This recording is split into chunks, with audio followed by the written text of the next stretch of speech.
All right, so we're going to pick back up where we left off.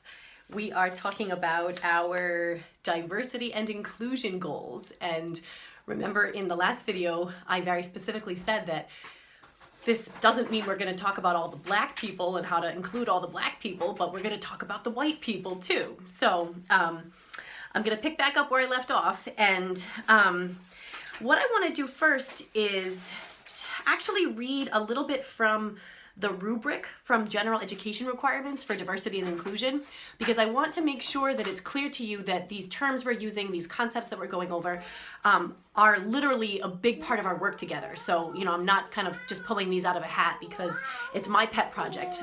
This is literally our reason for being together in this class. So, this might be some of the fine print. Some of it might be in the syllabus. I can't honestly remember, but basically one of the things that we're here to look into doing, to learn how to do together, is to recognize and analyze power structures, privilege, and explicit and implicit prejudice within the United States, and develop problem-solving and change management skills for achieving social equity. Now, there's a couple terms in there. Lulu, can you try to just lower your voice a little bit? We have lots of school happening. So there's a couple words in there that I want to go a little bit deeper into. And so the first is that term power structures. So the first thing that we heard there is this idea of power structures. And so what exactly is that? That is a pretty vague term. So the way that I think of power structures is this word systems that I did share with you in the last video. So our systems, again, are these big parts of our culture, our society, our way of life. What we'll be talking about mostly coming up is our criminal justice system and our prison system. So these are, again, huge entities, and the way that we choose to do them in our society says a lot about our values, about how we choose to see people, about how we choose to categorize people. And so when we talk about power structures, again, I'm not so much accusing you of individual acts of anything, and I feel like that's where some of our, especially as white people, our kind of our red flags get raised or something, because it's like, whoa, hold on, I'm not into racism, I'm not a racist, and that can very well be true on an individual level where, hopefully you are doing enough self-reflection and self-examination that you are not being the type of racist that we've seen in the past. But what we now need to acknowledge, or at least analyze and look at and question, is when these power structures in our society were built, how did the permission to view people based on race as less than some of us, how did that impact and form these systems? Because I guarantee you it was present.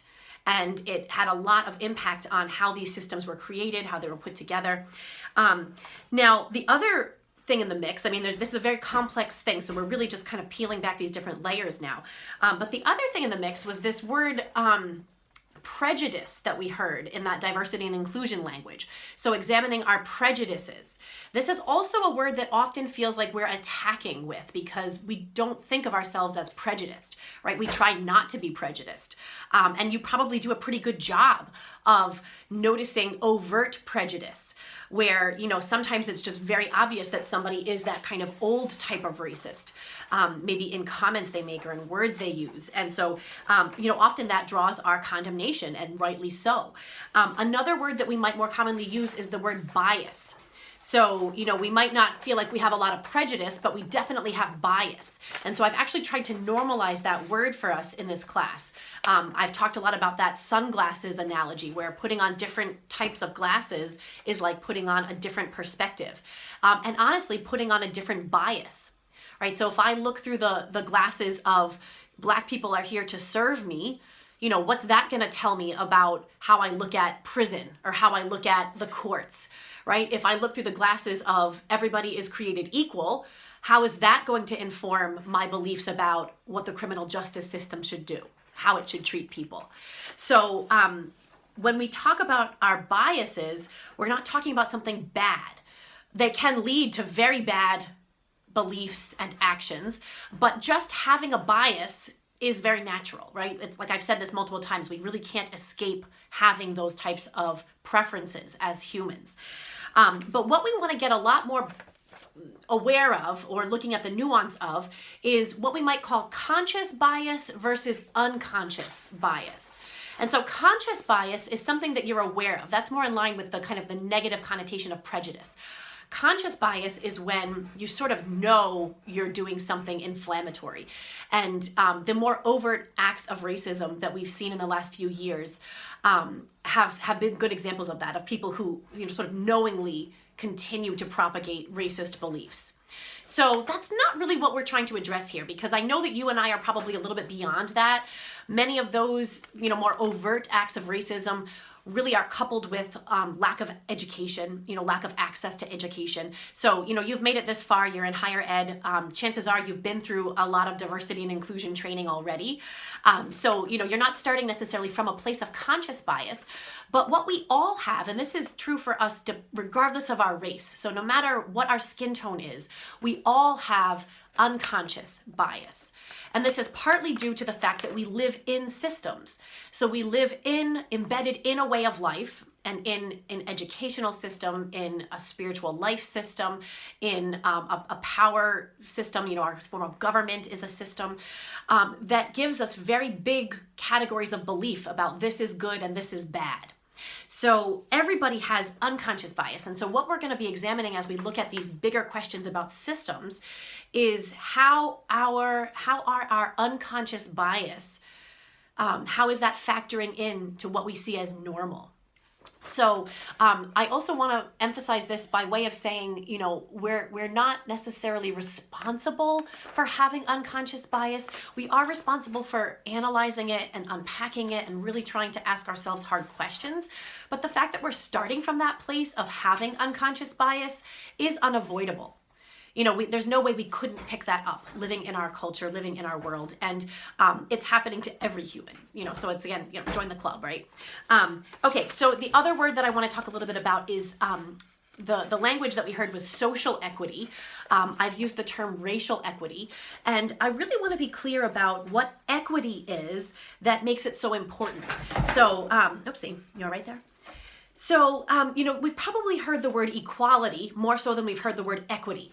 And equality we can think of as when we all have the same opportunities. So right now we technically have an equitable society in that, we're no longer allowed to deny somebody a job based off of their race.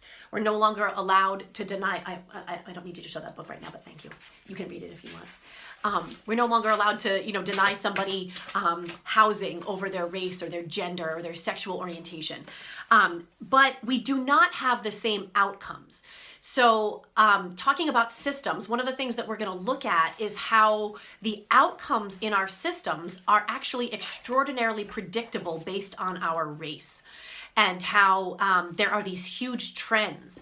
So, we've talked about the prison systems just slightly, and one of the things that you'll look at next week is some statistics about how overrepresented certain races are in our prison system. And why that is, it has a lot more to do with our unconscious bias and the way that our systems are set up to allow unconscious bias to continue. Then really it really doesn't say as much about our overt beliefs. So we're really kind of looking at a much more subconscious level in the way that our society is constructed. So equity would be when we have the same outcomes, when it doesn't matter when you go into the criminal justice system what color your skin is, because you'll be treated the same. You'll have the same chance to come out or to go in than anybody else does. That would be equity, so having the same outcomes. We don't have the same outcomes now. Right now our outcomes are very skewed by things like gender and race and sexual orientation, things that really shouldn't be putting us into different categories. So one of the, let's say I want to give a few just quick examples. We'll be looking at more specific things as we go along, but one of the things that I've looked at in the recent past, I've been lucky enough to have some training through an organization called the Racial Equity Institute, and I will probably share some of their resources with you, but they walked me through some studies that were done on names. And so it's appallingly obvious that people with black sounding names do not get the same callbacks or interviews or whatever, no matter the degree they have. So this is true for people with higher degrees as well. where often somebody with a higher degree and a ethnic sounding name will fare worse than a white person who has just a high school education or something, or maybe very basic, bachelor's or something. I think Lulu wants to be in the video for a minute. You can sit in here for a minute, but I don't want you to put things up into the screen. So something like that where, the sound of your name might trigger unconscious bias. So again, I'm not necessarily accusing that person reading a job application of overt racism. They probably might consider themselves to be not racist. But, statistically, we can see that in all of our systems, people of color do not fare as well as white people in any of them. There's actually no marker of health, of well-being, of child welfare where, it's better to be black than white. It just doesn't exist. There's no data that shows that. So, and again, we'll look at more specific examples of this as things go along. But what we're really heading towards is that other word that we've seen, integration. So we've talked about when our past had us segregated by race. So the opposite of segregation is not just desegregation, because we could just put ourselves all together, but then, if we're not treated equally by our systems, we're not going to get the same outcomes. So integration would happen when we not only have the same opportunities and the same access, but we have similar outcomes.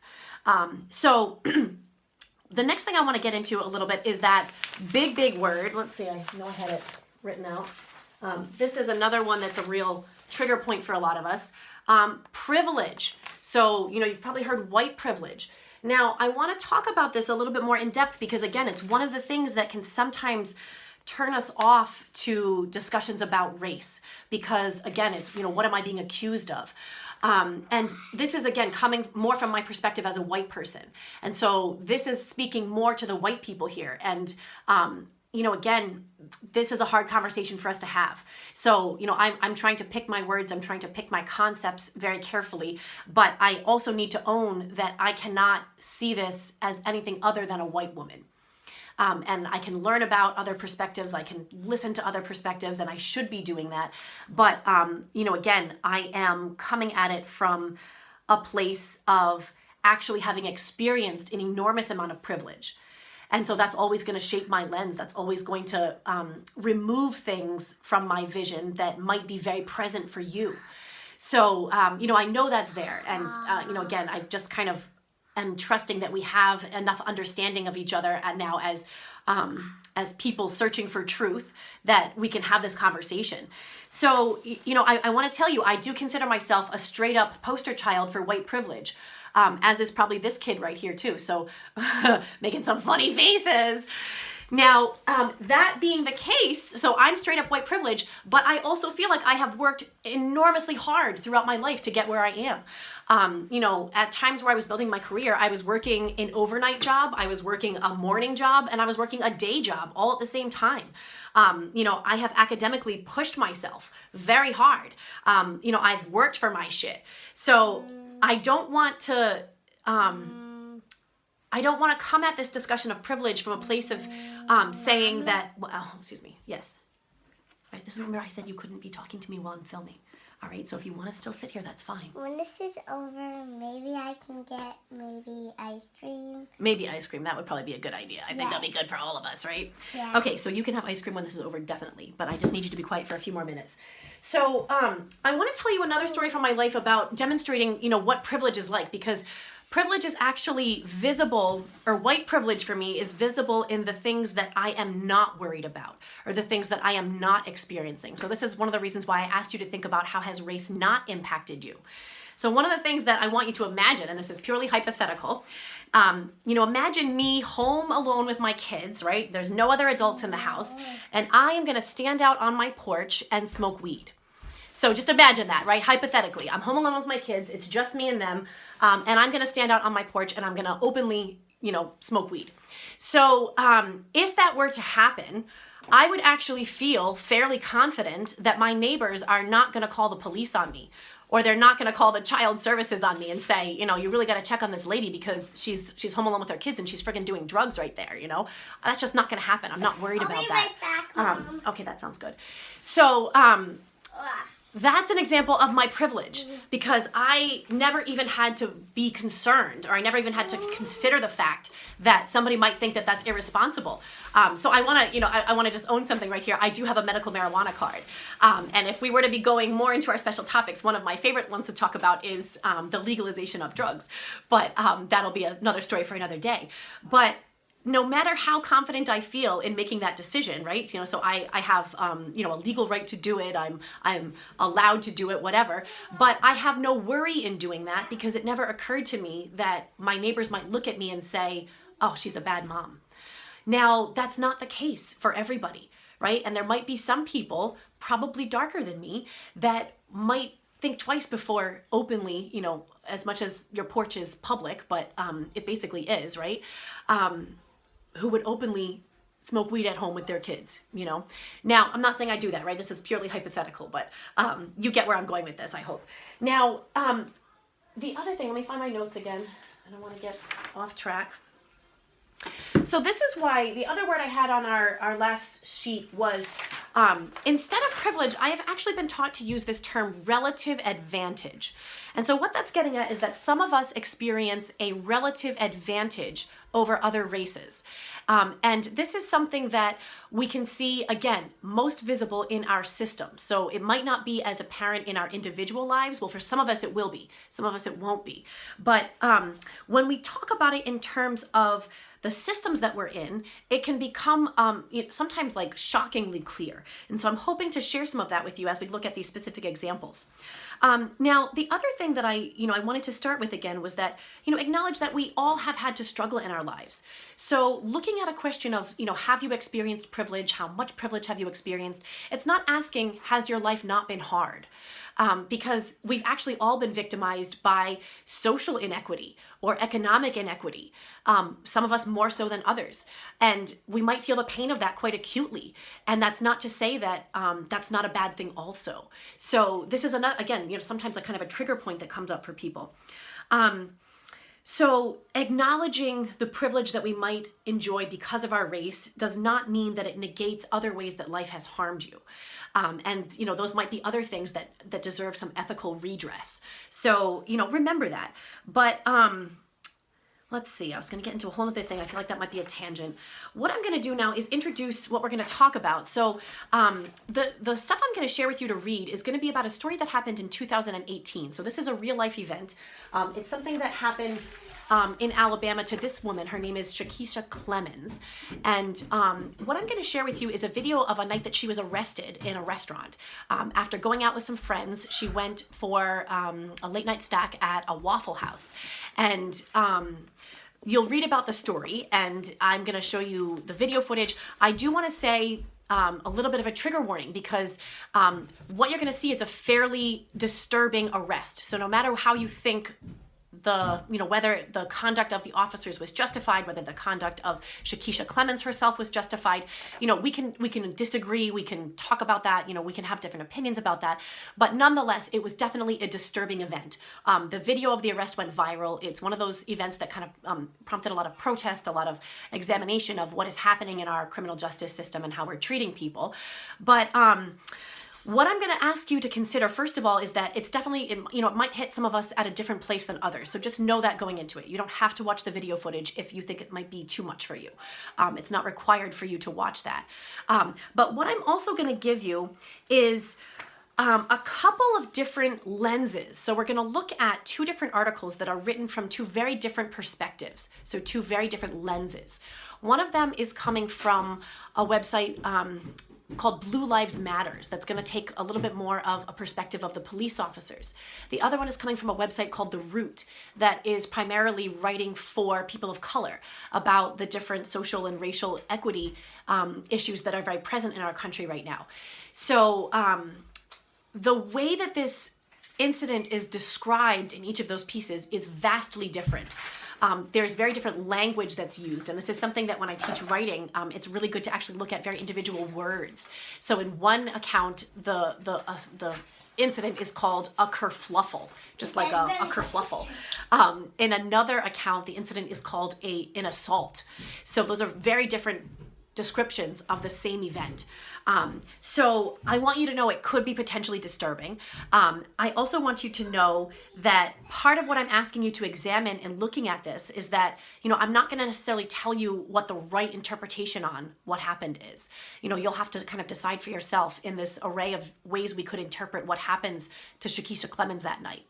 But I also want you to consider, what would you have expected to happen to you had you been in her shoes? So if you were the one, who'd been out partying, we've all done it, right? You went out for a late night snack, everybody's hungry after you've been drinking or whatever. It's been years for me since I've experienced this, but I know it's happened to me. I've been at the places at 2 a.m. where you've had a few drinks, you're in your party clothes or whatever, and you want to get some food in your belly and go home. So, what kind of treatment would I expect if that were me? And, what kind of treatment from the employees in the Waffle House would I have expected? What kind of treatment from the police would I have expected? And so those questions might help us really start to see this incident from her perspective and from the perspectives of the people there, from the officers there. So, okay, we have 2 different lenses. The other thing I wanted to point out, and this, I can't find my, I think I printed it out. Okay. I wanted to show you this a little earlier in the semester, and we never got around to it, but if you still have your reader with you, there is this in the front page. It's called a media bias chart. This is really cool to look at. What this is doing is it's a journalistic attempt to sort out different news sources based on their bias. And again, we know we all have bias. So what this does is it charts, kind of where they fall on left to right, on, fact checking, things like that. So what I tried to do in finding you articles to read about this arrest was I tried to pick a source from each side, and I picked ones that are fairly far apart from each other. So they're not, the ones in the middle are more neutral, but the ones on the edges are, definitely a little more opinionated. So I've picked 2 perspectives that are fairly extreme to each side. And I did that very intentionally so that you could really hear the different lenses at work and how they're spinning what happened to this woman on this night. And, again, we may fall in different places in how we think it should have played out, and that's fine. I'm not afraid of that, and we're welcome to discuss that as long as we do it respectfully. But I also want you to remember, that we're talking about a person. So we're not just talking about a statistic. We're not just talking about somebody who may have made bad choices that night. We're not talking about somebody who, probably didn't have the best night of their life. We are talking about all of those things. And so just keep that in mind, in how we discuss what we think should have happened or our reactions to it. So I'm going to put that up on the board for you. It is going to be a group discussion. So this is where I'm definitely going to, trust you to be the, intelligent, sensitive, and compassionate people that I know you are. And we're going to do some good work in unpacking some of this. So I look forward to seeing that, and I'll be back shortly to share more with you. All right, good. Take care.